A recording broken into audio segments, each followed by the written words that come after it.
Today on the CTV News at 5, a 15-year-old boy is facing charges in connection to a fight that resulted in 20 students being pepper sprayed. Plus, dangerous drive. We see the road carnage all the time. I mean, there are wildlife that's hit every night. How Southern Albertans are trying to make a dangerous stretch of road safer. And the University of Lethbridge is moving to the head of the class when it comes to Canada's top-ranked universities.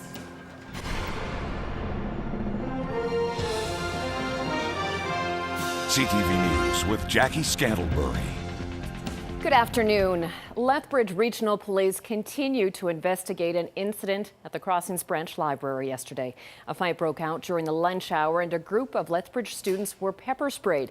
Police say a 15-year-old boy who wasn't a student at either of the West Side schools attended the grounds and then was confronted by a 17-year-old boy during the fight. The 15-year-old discharged a canister of pepper spray. Between 15 and 25 students were treated by EMS for sore eyes, coughing and other effects after the wind blew the pepper spray at them. School officials are praising the quick response by police and EMS. Well, obviously, within our community, we always want all of our community members to be safe, and with the fact that there's so many young people around a high school, it's clear that we want them to be safe as well.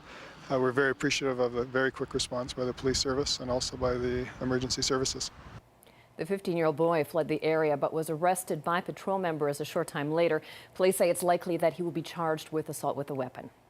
A date for preliminary hearing has finally been set for a Mexican man charged with a murder in Shaughnessy 2 years ago.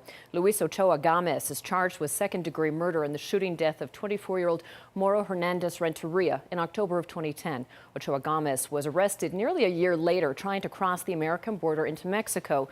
The preliminary hearing is set to run from April the 8th to the 12th.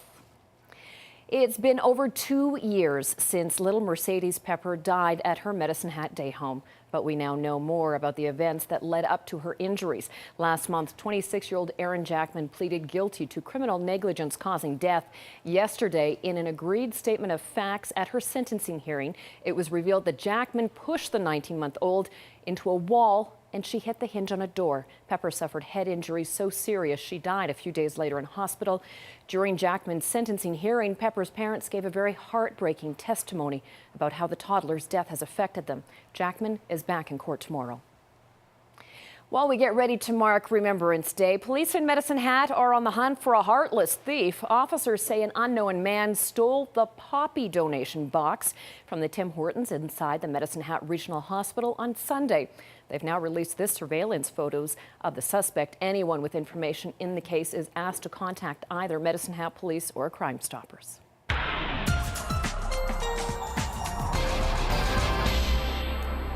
Dory Rossiter, around 3:30 this afternoon, Environment Canada issued a freezing rain warning. It's for Lethbridge, a number of other areas. How long is it going to be staying around for? Yeah, it's pretty much a strip that starts in the Lethbridge area and then all the way up north to the Drayton Valley area for overnight tonight. By tomorrow at noon, things should have shifted back to a westerly flow. What's going to put us in freezing rain criteria, easy for me to say, is the fact that we get into a northerly flow overnight, so that precipitation that would have otherwise just been some showers ends up freezing. So I'll tell you more details in a couple of minutes. Okay, thanks, Dory. The University of Lethbridge is moving to the head of the class when it comes to the top-ranked universities in Canada. Maclean's magazine released its 2013 rankings today. The U of L finished third in the primarily undergraduate category. It was the highest ranking since the classification was established in 1992.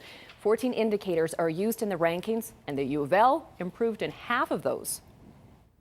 There's been some very nice increases in the student experience part, and the investment we've made in that has been recognised.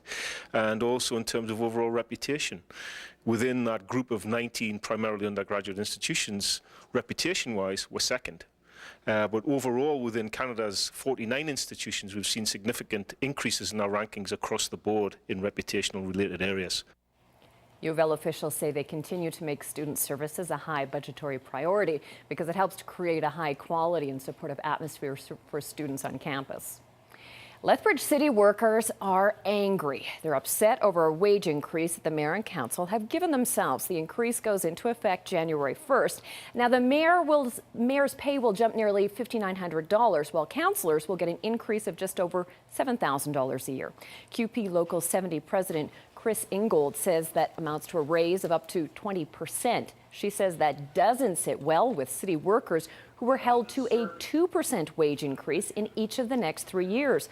Union officials are also upset that council chose to increase its own pay level to bring Lethbridge in line with 7 other Alberta municipalities. They say the union was told the city wouldn't negotiate based on what workers in other cities were making. Oh, we're very upset. I mean, we work for the city, we work very hard, and so 2%, our members weren't happy with that, but we did pass it, and now we see 20%. Should we have held out? Probably. QP says the city rejected a market adjustment study that was done for the transit union. Lethbridge transit workers are still trying to reach an agreement with the city.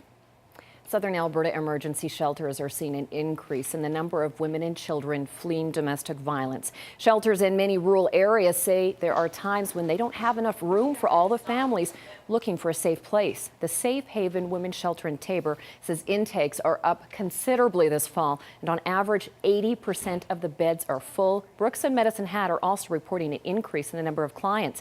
Staff say some of the families are coming from cities like Lethbridge and Calgary. Very busy for us this fall. We've been at capacity more than a few times since September. And I think for us, a lot of it is the awareness piece. We've been around for almost 10 years. And I think that people are becoming more aware of our services and what we provide. And we're not just a residential service either. We also provide services through community outreach. We have a crisis line, things like that. And we've noticed an increase in those services, the usage of those services as well. Now, that crisis line has fielded 1,500 calls since January. Officials say that's also a marked increase from previous years. Southern Albertans are driving for changes to a dangerous stretch of highway between Fort Macleod and the BC border. They're proposing safe wildlife crossings to protect both drivers and the environment. Alicia Fieldberg reports. While driving the highway near Crow's Nest Pass, you'll likely spot wildlife casualties. We see the road carnage all the time. I mean, there are wildlife that's hit every night. Each day, about 7,500 vehicles travel Highway 3 between Fort Macleod and the BC border.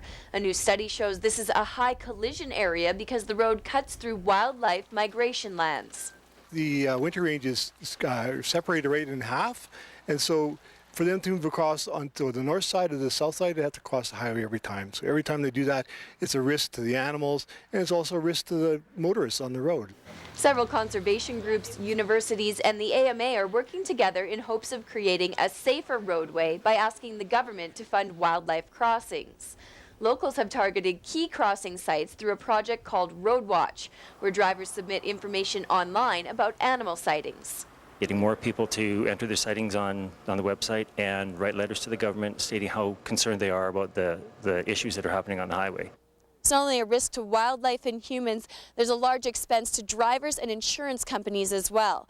The average cost of a collision with a deer is $6,600, $17,000 for a collision with an elk, and $21,000 for a collision with a moose.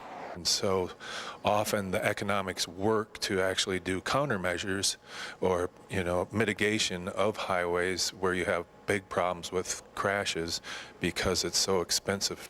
Researchers say the cost of prevention is worth it in the long road. Alicia Fieldberg, CTV News, Crow's Nest Pass. The group has contacted the provincial government with their findings and have suggested adding 2 crossing sites. These could be either passengers under the highway or over the highway. Animal detection systems would warn drivers when wildlife is on the road. The former president of the Canadian Beef Export Federation says a JBL management and probable ownership takeover of XL Foods is the news local cattle industry needs. Ted Henley addressed the Southern Alberta Council on Public Affairs this afternoon. He says the industry has been affected greatly by the XL Foods E. coli scare and is in need of change to mitigate further damage. The beef processing plant in Brooks was the subject of the largest beef recall in Canadian history. Haney says the takeover is good news not only for area ranchers but employees of the facility. Well, we've seen between a 5 and 10% drop in fed cattle prices locally, as well as negative pressure on short keep feeder prices. I think this news is going to take all the pressure off of feeders and allow the remainder of the calf run to be fully priced, so that's great. Fed cattle prices won't fully recover until that plant is fully up and operating.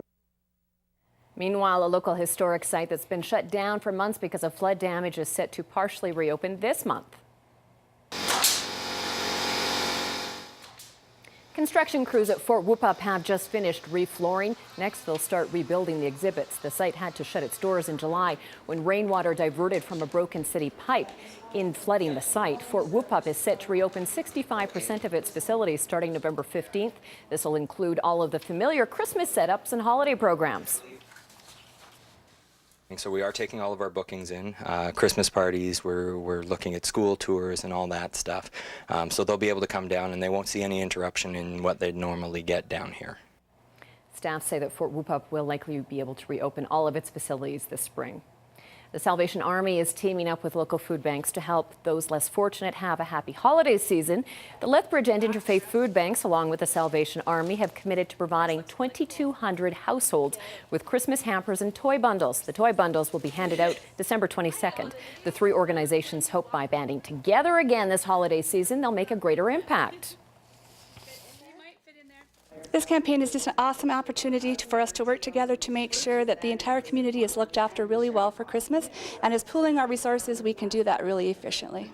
When you don't have to worry about having a dinner, about having food in your cupboard, about having toys for your children, you can really take in and enjoy this season. Donations are still wanted and accepted at either food bank locations. It's the 6th straight year for the program. Time now for a look at the day's market numbers.